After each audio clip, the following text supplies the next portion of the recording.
தண்ணீர் தேசம். அத்தியாயம் 21. மனிதர்களில் குதிரைகள் உண்டு. தம் நிழல் கண்டு தாமே அஞ்சும் குதிரை மனிதர்கள். மனிதர்களில் வெட்டில்கள் உண்டு. பூத்து குலுங்கும் பூக்கள் அழைத்தாலும் பூக்களில் வாயொன்றி தேன் குடிக்க தெரியாமல் இலைகள் தின்னும் வெட்டில் மனிதர்கள். மனிதர்களில் குரங்குகள் உண்டு. தங்க கிண்ணத்தோடு அப்பம் கிடைத்தாலும் அப்பம் கவர்ந்து கொண்டு தங்க கிண்ணத்தை தரையில் எரிந்துவிடும் குரங்கு மனிதர்.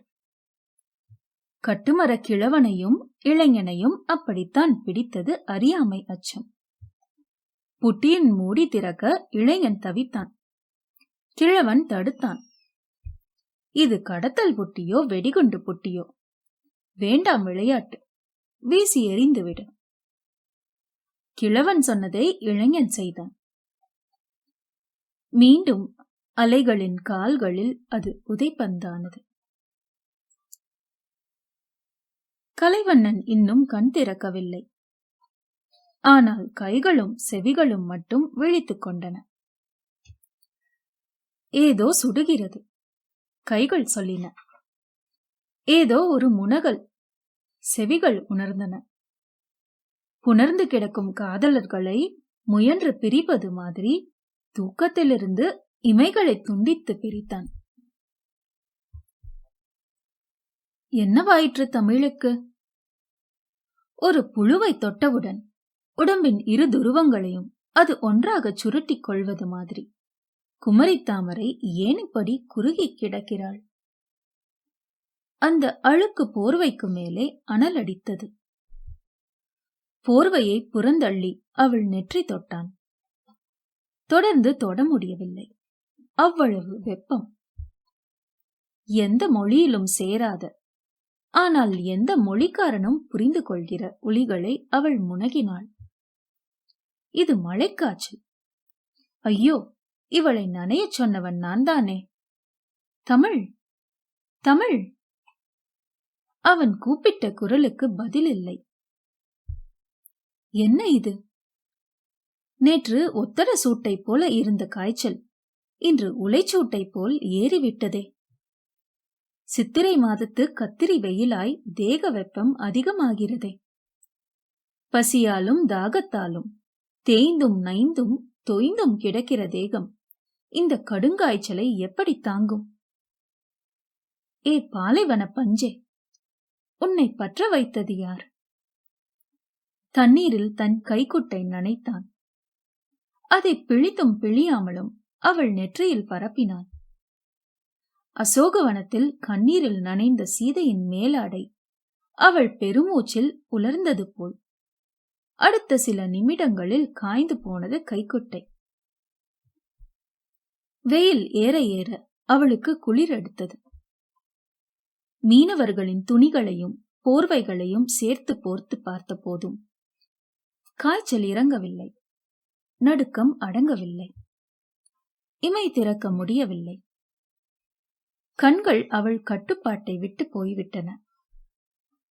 அவள் கைகள் மட்டும் அனிச்சை செயலாய் அசைந்தசைந்து எதையோ தேடின. கலைவண்ணனின் கைகள் தொட்டதும் தேடல் நின்றது. உயிரின் பாசமெல்லாம் அந்த ஸ்பரிசத்தில் குவிந்தது. நோய் என்பதொரு கொடை. தறிகெட்டோடும் வாழ்க்கையில் அது ஒரு மெல்லிய வேகத்தடை. வாழ்வின் பெருமையை உயர்த்துவதும் உறுப்புகளின் அருமையை உணர்த்துவதும் நேற்றையும் இன்றையும் நேசிக்க வைப்பதும் தன்னை சார்ந்தவர் பற்றி யோசிக்க வைப்பதும் ஒரு நிமிஷ சொட்டின் விலை என்ன என்று நிறுத்திச் சொல்வதும் செலுத்தப்படாத அன்பை செலுத்தச் செய்வதும் திமிர்கொண்டோடும் தேகத்தை ஞான பாதைக்கு அழைத்து வருவதும் மனிதனுக்குள்ளிருக்கும் சிங்கம் புலிகளை துரத்தி அடிப்பதும் கடந்த கால தவறுகளை எண்ணி கடைவெளியில் நீரொழுக வைப்பதும் நோய்தான். ஆகவே உடம்பே, அவ்வப்போது கொஞ்சம் நோய் பெருக. நோயற்ற வாழ்வுதான் குறைவற்ற செல்வம். ஆனால் நோயும் ஒரு செல்வம் என்று பட்டுத் தெளி மனமே. தன் மடியில் தமிழ் ரோஜாவின் தலை தாங்கி கிடந்தவன் அவள் ஓரக்கண்ணில் சொட்டும் சுடுகண்ணீர் துடைத்தான். தமிழ், தமிழ் என்றான். அவள் தண்ணீர், தண்ணீர் என்றாள். அவன் தண்ணீர் கொண்டு வந்து தாய்ப்பாலாய் ஊட்டினான். குலுங்கும் வாகனத்தில் தாயை கட்டி கொள்ளும் குழந்தை மாதிரி அவனை சேர்த்து கட்டி அவன் மடியில் புதைந்து போனாள். அவன் இடுப்பை சுற்றி நெருப்பெறிந்தது. ஏதோ முனகினாள். அவன் சப்தங்களுக்கு பக்கத்தில் செவிகளை வைத்தான். அவள் முனகியது கேட்டது. எனக்கு தெரியும், நான் இறந்து போவேன். அவன் துடித்து போனான். அடியே, என் ஆருயிரே, என்ன சொன்னாய்? நீ இறந்து விடுவாயா? உன்னை இறக்க விடுவேனா? என் உயிரை உரை போட்டல்லவா உன் உயிரை வைத்திருக்கிறேன். மரணம் என் உயிர் கிழிக்காமல் உன் உயிர் தொடுவதெப்படி? உன் மீது நான் கொண்டிருப்பது வெறும் தசை நேசம் அன்று. அது காதலும் தாய்மையும் கலந்த அபூர்வ அனுபவம். என் உயிரின் பெண் வடிவம் நீ, உன் உயிரின் ஆண் வடிவம் நான். இதில் யாருக்கு தனியாக சாவு வரும்? நீ மரித்தால் என் மரணம், நான் மரித்தால் உன் மரணம். நாம் மரிக்க மாட்டோம். யார் உயிர் யாருடையதென்று மரணத்திற்கு குழப்பம் வரும். நாம் மரிக்க மாட்டோம். அவள் உதடுகள் சிரமப்பட்டு சிரித்தன. இது ஆறுதல். உங்கள் உணர்ச்சி உண்மை. ஆனால் அது உயிர் காக்கப் போவதில்லை. என் உடம்பில் இப்போது எதுவும் இல்லை. நான் ஏறக்குறைய இறந்துவிட்டேன். உயிரின் கடைசி துளிகளை ஆவியாக்கத்தான் என் உடம்பில் காய்ச்சல் ஒளி மூட்டியிருக்கிறது. கண்களை திறக்க முடியாதவள் கைகளால் அவன் முகம் துளாவினாள். அவன் நெற்றியை, மூக்கை, கண்களை, தாடி முளைத்த கன்னத்தை தடவி தடவி பார்த்தாள். அந்த கடுஞ்சூட்டிலும் முகத்தின் ஒரு மூலையில் பரவசம் காட்டியவள், நான் சாவதில் எத்தனை சந்தோஷப்படுகிறேன் தெரியுமா என்றாள் மிக உண்மையாய். அவள் உதடுகளை தன் உள்ளங்கையால் பொத்தியவன், உளராதே என்று பதறினான். இல்லை, என் சாவையும் சந்தோஷத்தையும் உங்களால் தடுக்க முடியாது. பூ உதிர்ந்து ஒரு புல்வெளியில் விழுவது மாதிரி உங்கள் பாதுகாப்பான மடியில் நான் பத்திரமாய் சாகிறேன். அவன் ஒரு கையில் அவள் உள்ளங்கை அழுத்தி மறுகையால் நெற்றி தடவினான். ரோஜா சுடுமா? சுட்டது. வாழ்வின் முதல் வார்த்தையை கூட உச்சரிக்காத நீயா மரணத்தின் கடைசி வார்த்தை பேசுகிறாய்? இல்லை, நீளமான வாழ்க்கையில் நிம்மதி இல்லை. இங்கு எல்லா மனிதர்களும் முதல் பாகத்தின் இனிப்பை இழந்து இரண்டாம் பாகத்தின் கசப்போடுதான் சாகிறார்கள். இதுவரைக்கும் என் வாழ்க்கை இனிமைகளால் நிறைந்தது. இப்படியே இறந்து விடுவது இதமானது. ஒரு வெற்றியோடு போரை நிறுத்திக் கொண்ட அசோக சக்கரவர்த்தி மாதிரி காதலின் இனிய நினைவுகளோடு என் மூச்சை நிறுத்திக் கொள்கிறேன். முடியாது, உன்னை சாக விட மாட்டேன். கலைவண்ணன் உணர்ச்சியில் உடைந்தான். ஆமாம் தங்கையே, உன்னை சாக விட மாட்டோம். மீனவர் வயிற்றிலிருந்து வந்தன வார்த்தைகள். எப்படி தடுப்பீர்கள்? உங்கள் 10 கரங்களும் என் உடம்பை மொத்தமாக பொத்தினாலும் மரணம் உங்கள் விரல்களின் இடுக்கில் புகுந்து என் உயிரை வெளியேற்றிவிடும். உயிரை தரமாட்டோம் என்று சொல்வதற்கு நீங்கள் யார்? மரணம் யாரையும் யாசிப்பதில்லை, கவர்ந்து கொள்கிறது. ஏ பேதை பெண்ணே, உனக்குள் எப்படி இத்தனை ஒளிவீச்சுகள்? மரணத்தை சிந்திக்க ஆரம்பித்தால் ஞான கதவு திறந்து கொள்கிறதா? ஞானத்துக்கு பக்கத்தில் மரணமா அல்லது மரணத்துக்கு பக்கத்தில் ஞானமா? புலம்பாதே தமிழ், புலம்பாதே. மரணத்துக்கு கண் தெரியும், உன் அரும்பு முகம் பார்த்தால் அது உன் உயிரை பறிக்காது. இல்லை, மரணம் ஒரு புயல். அரும்புக்கும் சருகுக்கும் அதற்கு வித்தியாசம் தெரியாது. அதற்கு பிறகு அங்கே மௌனம் நிலவியது. கண்ணீர் என்ற வீட்டு சொந்தக்காரன் வந்துவிட்டால் வாடகைக்கிருந்த வார்த்தைகள் வெளியேற வேண்டியதுதான். அவள் விழிப்பதற்கு முயன்று முயன்று தோற்றாள். பிறகு மெல்ல மெல்ல இமைகளை மேல் எழுப்பினாள். எல்லா கண்களிலும் ஈரம் பார்த்தாள். உணவு, மருந்து இரண்டுமில்லாமல் அவள் உயிர் காப்பது எப்படி என்று அவர்கள் உறைந்து நின்றார்கள். தனக்கு அவள் தனிமை வேண்டும் என்றாள். சற்றே தள்ளி இருங்கள் என்று சைகை செய்தாள். நால்வரும் பேசவில்லை, நகர்ந்தனர். அவள் உணர்ச்சி வசமானாள். மிச்சமிருந்த உயிரையெல்லாம் உதட்டில் திரட்டி அவன் மார்பில் முத்தமிட்டாள். நான் சொல்வதை கவனமாய் கேளுங்கள். நான் இங்கேயே இறந்துவிட்டால் என் உடலை கரைக்கு கொண்டு சென்று பூமியில் புதைக்காதீர்கள். பூமியில் இன்னும் எத்தனையோ உடல்களுக்கு இடம் வேண்டியிருக்கிறது. ஒருவருக்கு என் பிணக்குழியை விட்டுக் கொடுத்தேன் என்ற பெருமை எனக்கு இருக்கட்டும். உடம்பை எரித்துதானே கடலில் கரைப்பார்கள். என் உடம்பையே கடலில் கரைத்து விடுங்கள்.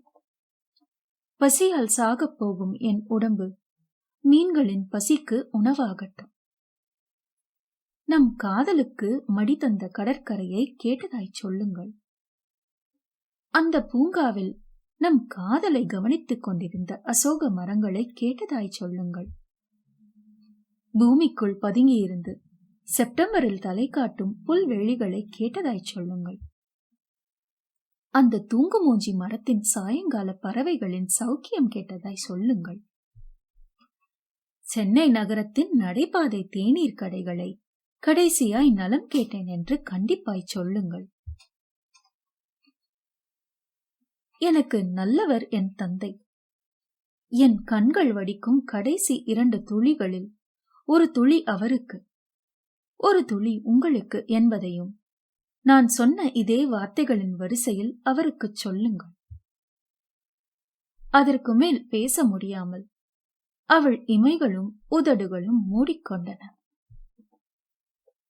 தன் 2 கைகளிலும் அந்த சிதைந்த ரோஜாவை சிந்தாமல் சிதறாமல் அள்ளி, நம் காதல் மீது ஆணை, உன்னை உயிரோடு கரை சேர்வேன், இல்லையென்றால் நம் 2 உடல்களும் கரை சேரும் என்று அவள் காதில் குனிந்து உறுதிமொழிந்தான். அவள் கண்ணில் வழிந்த சுடு கண்ணீர் அவன் உதட்டில் விழுந்தது. கருத்த மேகங்கள் வானத்தை வளைத்து முற்றுகையிட்டிருந்தன. சூரியனுக்கும் பூமிக்கும் உள்ள தொடர்பு துண்டிக்கப்பட்டிருந்தது. பகல் இருட்டை அணியத் தொடங்கியிருந்தது. மேகம் சில துளிகளை விட்டு விட்டு சொட்டியது. சுங்கத்துறை படகொன்று வேட்டையில் எதுவும் சிக்காமல் வெறுங்கையோடு கரை திரும்பிக் கொண்டிருந்த நேரம். கடலில் மிதக்கும் ஊசியை கூட கண்டறியும் ஒரு கழுகு கண் அதிகாரியின் கண்களில் அது தட்டுப்பட்டு விட்டது. அதோ பாருங்கள், படகை அங்கே செலுத்துங்கள். தண்ணீரை உழுது விரைந்தது படகு. ராமனின் கால்களுக்காக காத்து கிடந்த அகலிகை கல்லை போல தக்கவர்களின் கைகளுக்காக தண்ணீர் தவம் புரிந்த புட்டி கடைசியில் சேர வேண்டியவர்களின் கைகளில் சேர்ந்து விட்டது. கண்டுபிடித்து விட்டோம், கண்டுபிடித்து விட்டோம். ராயபுரம் கடற்கரையிலிருந்து தென்கிழக்கே 40 முதல் 45வது கிலோமீட்டரில் பழுதுபட்டு நிற்கும் விசைப்படகில் காணாமல் போனவர்கள் கட்டுண்டு கிடக்கிறார்கள். 2 விசைப்படகுகள் தயாராகட்டும். உணவோடும் மருந்துகளோடும் ஒரு மருத்துவரும் உடன் செல்லட்டும். அவர்களை இன்றே மீட்டு இரவுக்குள் கரை சேரட்டும். கட்டளைகள் பறந்தன. டீசல் குடித்து வயிறு புடைத்த விசைப்படகுகள் கடல் கிழிக்க தயாராயின. இருள் கவிந்த வானம் சின்ன தூறல்களை முணுமுணுத்தது. அடிவானம் வரைக்கும் அப்பி கிடந்த மேகங்கள் வானமெங்கும் தார்ச்சாலை போட்டது போல் அடர்த்தியாயிருந்தன. ஓநாயின் பாஷை கற்றுக்கொண்ட காற்று லேசாய் ஊளையிடத் தொடங்கியது. இப்போதோ பிறகோ வானம் திறந்து கொள்ளலாம் என்று தெரிந்தது. மீட்பு பணிகளுக்கு படகுகள் தயாரான போது அகில இந்திய வானொலியின் அறிவிப்பொன்றை தொண்டை கட்டிய வானொலி பெட்டியொன்று துருப்பிடித்த குரலில் பேசியது. ஓர் அறிவிப்பு. வங்கக்கடலில் சென்னைக்கு தென்கிழக்கே 240 கிலோமீட்டர் தூரத்தில் குறைந்த காற்றழுத்த தாழ்வு மண்டலம் ஒன்று உருவாகியிருக்கிறது. அது புயலாக வலுவடைந்து மேற்கு வடமேற்கு திசையில் நகரக்கூடும். அடுத்த 48 மணி நேரத்தில் கடலோர பகுதிகளில் இடியுடன் கூடிய மழை பெய்யலாம். மணிக்கு 100 முதல் 120 கிலோமீட்டர் வேகத்தில் புயல் காற்று வீசக்கூடும். கடல் கொந்தளிப்பு ஏற்படலாம். மீனவர்கள் கடலுக்குள் செல்ல வேண்டாம் என்று எச்சரிக்கப்படுகிறார்கள். எங்கோ ஒரு மேகம் இருமியது. விரையத் தயாரான விசைப்படகுகள் விரைத்து நின்றன.